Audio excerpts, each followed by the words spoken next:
Eu tenho uma palavra especial para você nesta tarde e eu acho que ela vai realmente ajudar muitos de vocês. Assim como ajudou a mim só em ouvi-la durante esta pregação, sabe? Voltando em acho que novembro do ano passado, eu estava assistindo o programa de TV e ouvi alguém dizer, mas não era um programa cristão, eles não estavam tentando fazer comentários cristãos, mas eu os ouvi dizendo, tudo é possível. E então isso meio que ecoou dentro de mim quando eles falaram e eu pensei, essa é a nossa palavra para o ano que vem. E parecia que Deus estava meio que me dando uma tarefa, sabe? Para agitar a fé das pessoas. Sabe? Só pregando sobre isso, encorajando você a dar o primeiro passo e parar de tentar viver na sua zona de conforto e segurança o tempo todo.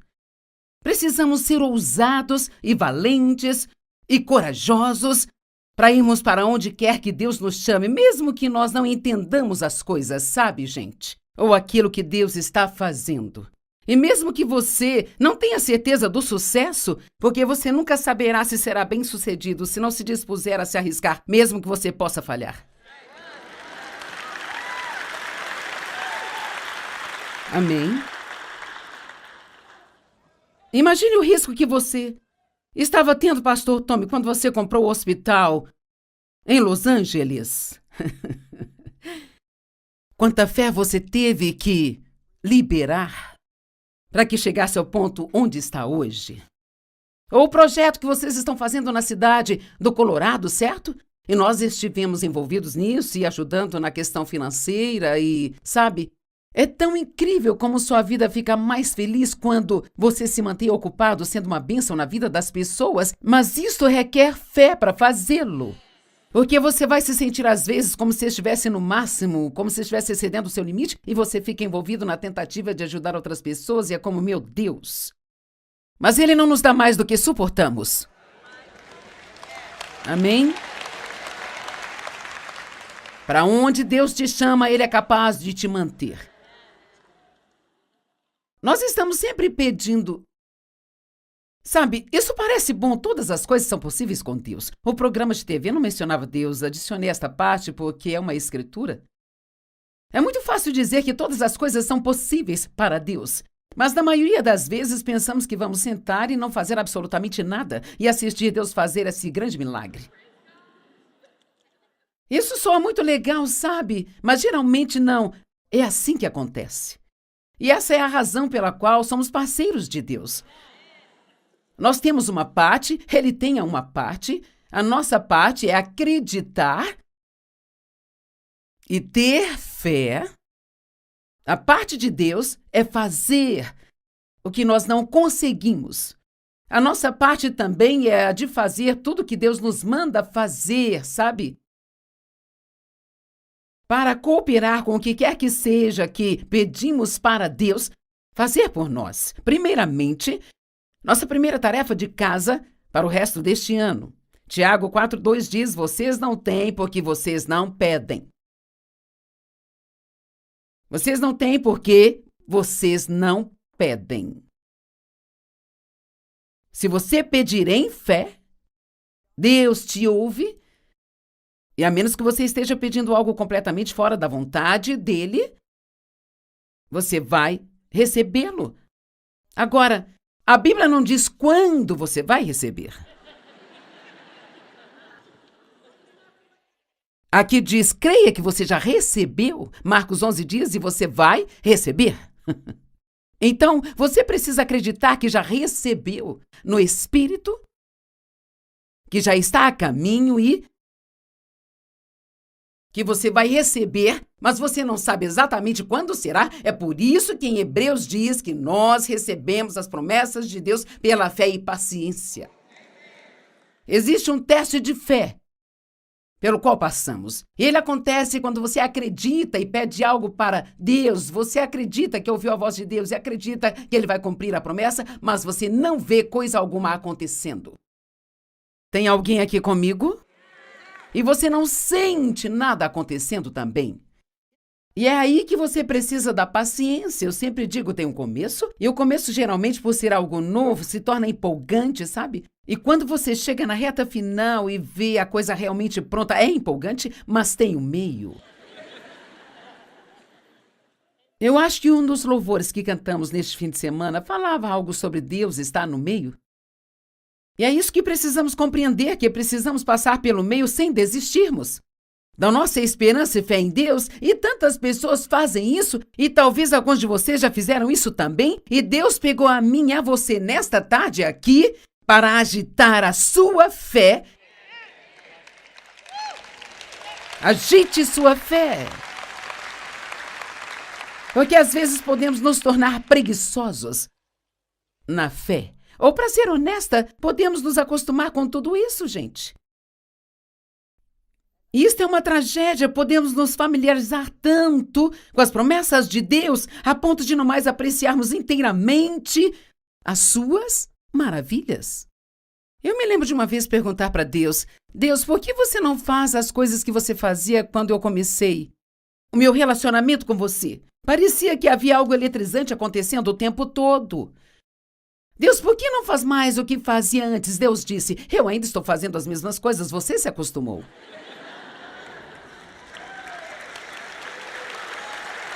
Amém?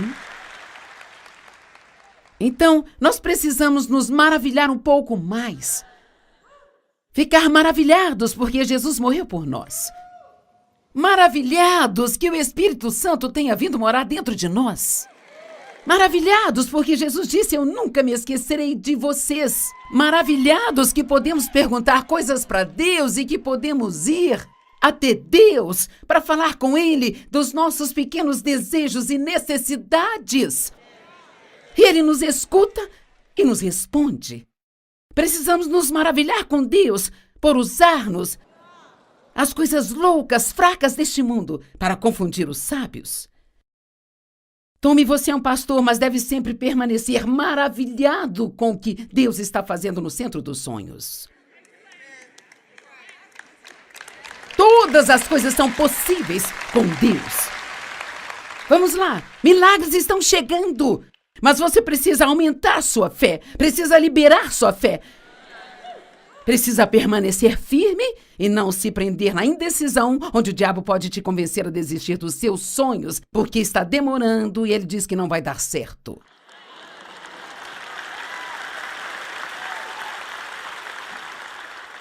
E sabe, eu entendo isso. Sabe, eu tenho feito isso por um longo tempo. Muito tempo mesmo. Essa não é a minha primeira conferência, nem meu primeiro ensinamento. E seria tão fácil para mim só ficar na superfície da coisa.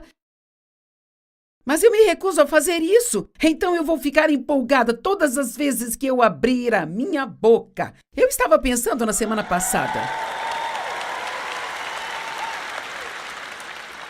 Veja, eu acredito que ter o privilégio de ensinar e pregar a palavra de Deus é, sem dúvida alguma, a maior honra que eu poderia ter.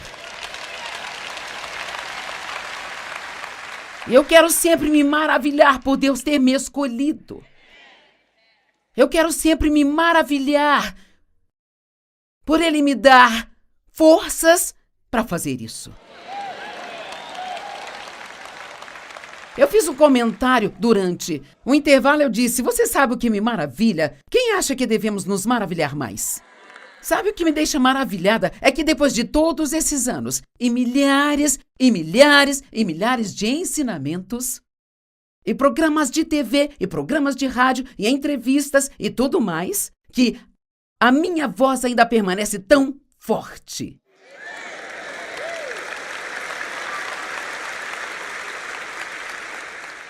Eu tive só 2 vezes problemas com a minha voz durante toda a minha carreira. E uma vez foi por causa da minha própria tolice. Eu preguei com laringite.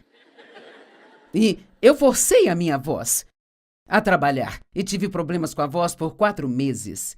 E nunca mais eu vou fazer isso. Eu não queria dizer desculpe, eu não posso pregar hoje, estou sem voz. Minha voz foi embora. Ao invés disso, eu disse: eu vou fazer isso. É bom ser determinado, mas não estupidamente determinado. E da outra vez que eu tive problema, eu estava no Colorado e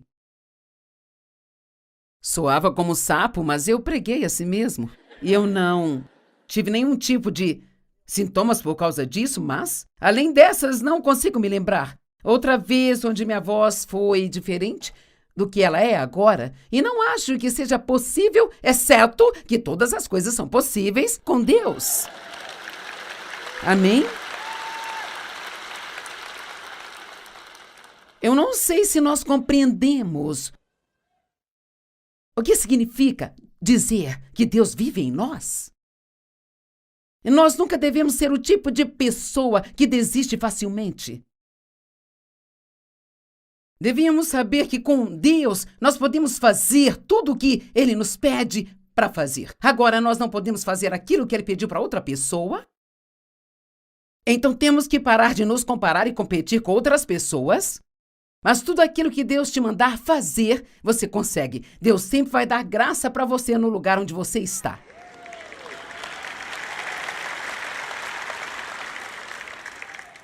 Se você tem uma criança com necessidades especiais, Deus te dará graça para criar esta criança.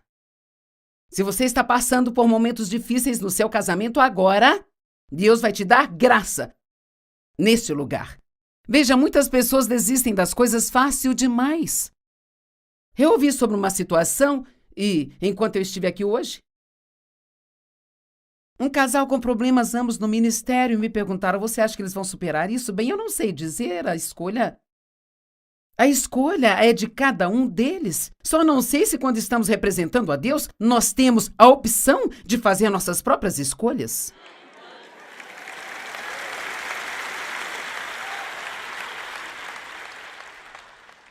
O que isso diria a todas as pessoas que Dave e eu discipulamos durante todos esses anos se nós tivéssemos um problema no casamento e simplesmente tivéssemos desistido e nos divorciado?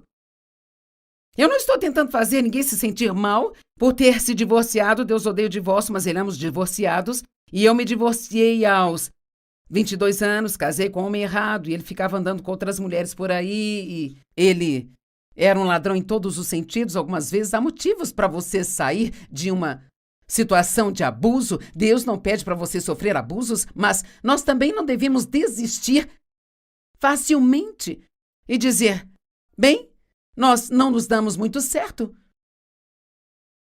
Bem, quem consegue sem tentar primeiro? Nós temos diferenças irreconciliáveis. Bom, as reconcilie a si mesmo. Vocês entendem o que eu quero dizer? Veja, parte disso se tornou o problema de um cristão não ter uma boa reputação, ou a igreja não ter uma boa reputação, sabe? Porque tantas vezes não tem como nos diferenciar das outras pessoas do mundo. Tudo bem, não me apedrejem.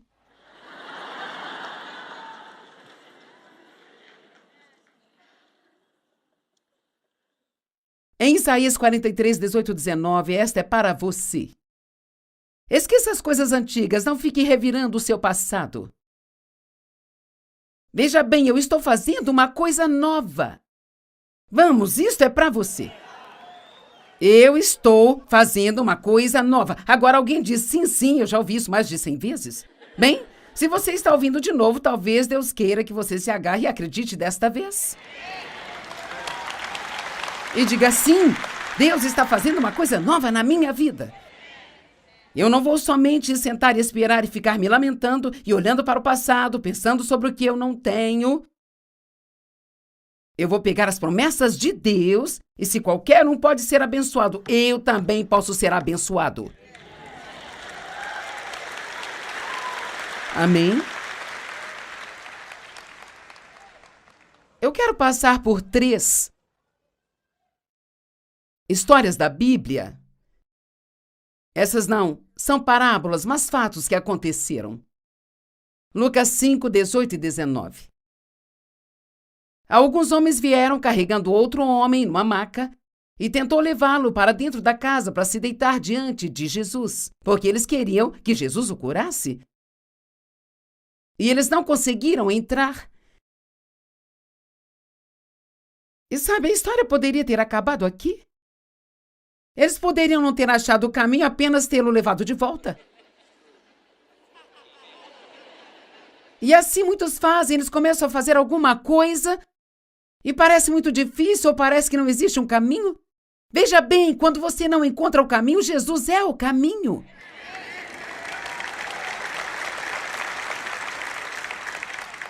Digo isso com certeza, não estou tentando trazer uma frase de efeito, uma sessão de encorajamento. Eu digo que Deus pode fazer o que você nunca conseguiria fazer sozinho. Mas você tem uma tarefa e essa é a de nunca, nunca, nunca desistir. Quando eles não encontraram caminho por causa da multidão, eles escalaram o telhado. Quem faz isso? Não temos escaladores de telhado hoje em dia? Eles pegaram aquele homem que estava numa maca, não se sabe quantos eram, e de um jeito ou de outro eles conseguiram escalar o telhado daquela casa e eles abaixaram aquele homem e o jogaram bem na frente de Jesus.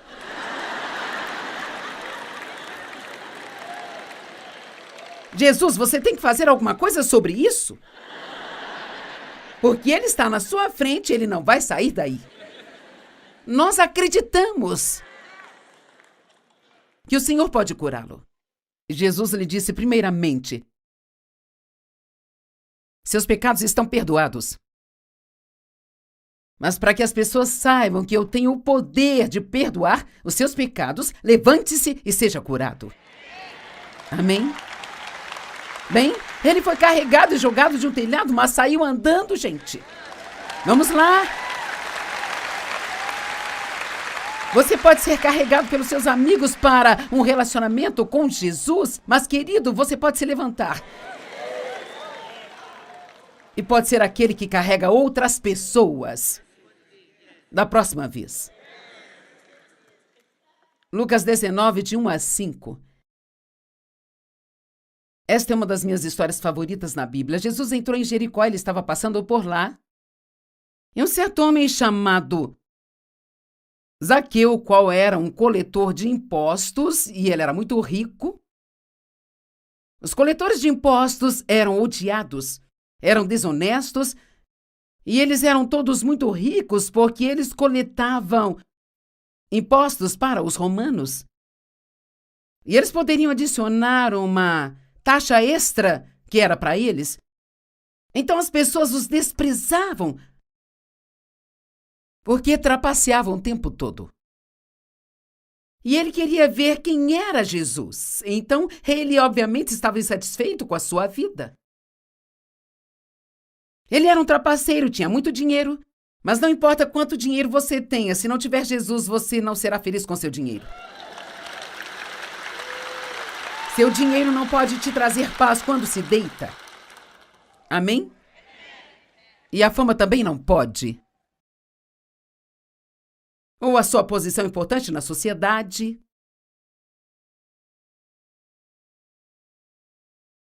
Ele queria ver quem era Jesus. Mas porque ele era baixinho,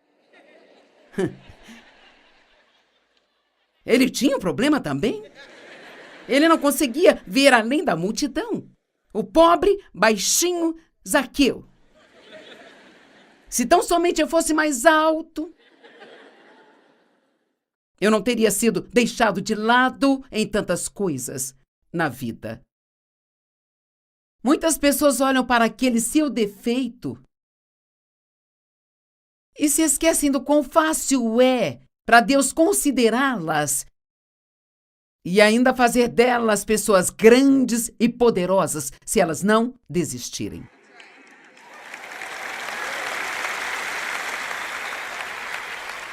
Qual é a sua desvantagem? Bem, eu fui abusada na infância. Eu não fiz faculdade.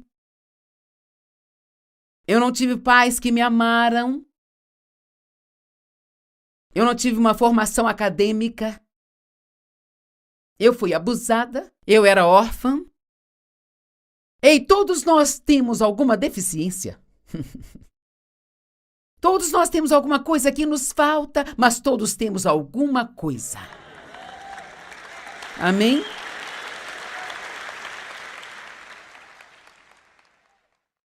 Vocês poderiam ser bem mais animados do que isso, mas eu os perdoo.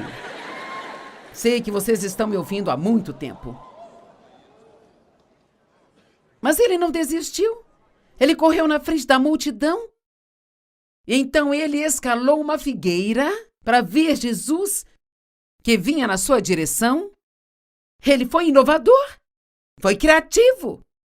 Eu tenho um problema, eu sou baixo, mas estas pernas curtas vão correr até mais rápido que as pernas longas, e eu não sei. Então ele foi e escalou a árvore, e ele pensou, quando Jesus passar por aqui, eu o verei. Vocês estão comigo hoje?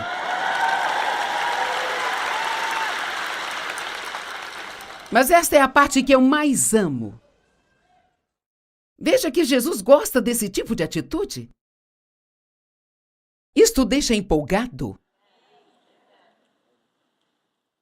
Então ele correu, escalou a árvore enquanto Jesus estava vindo, e quando Jesus chegou debaixo da árvore e olhou para cima, por que ele faria isso? Por que será que, de repente, andando pelo caminho, ele olha para o exato ponto onde Zaqueu se encontrava? Porque ele conseguia sentir a fé de Zaqueu.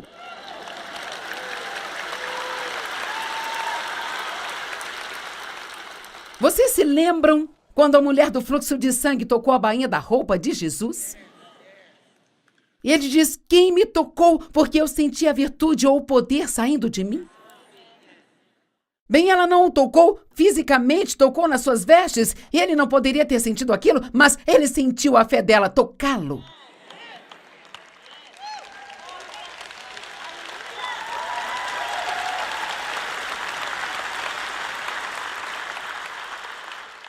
E esta fé o moveu.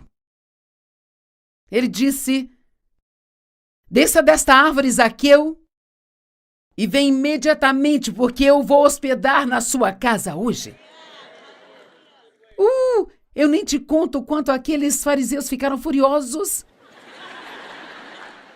Como assim? Eu sou religioso e faço tudo certo, eu sigo a lei que esse trapaceiro, coletor de impostos, não segue. E você vai para a casa dele, ao invés da minha? Ele não liga para a sua religião, ele quer saber da nossa fé.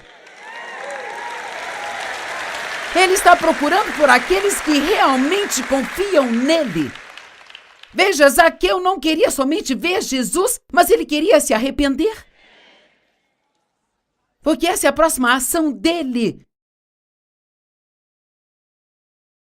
No verso 8, Lucas 19, verso 8. Mas Zaqueu se levantou. Todas as pessoas, no verso 7, as pessoas começaram a murmurar, porque ele seria convidado de um pecador. Você é pecador, Jesus pode ir à sua casa hoje. Amém? Ele não veio para os saudáveis, ele veio para os doentes. Mas então Zaqueu se levantou e ele disse, Senhor, olha, Senhor, aqui agora eu cedo metade das minhas posses para os pobres. E se eu trapacei alguém para conseguir algo, eu os pagarei 4 vezes mais do que eu devo. E Jesus disse, hoje a salvação chegou a esta casa. Olhem para toda esta vida de pecado, esta vida de traições e de trapaças e roubando dinheiro dos outros. Mas num piscar de olhos, ele se arrependeu. Eu não vou viver desse jeito mais. Zaqueu, hoje a salvação chegou à sua casa.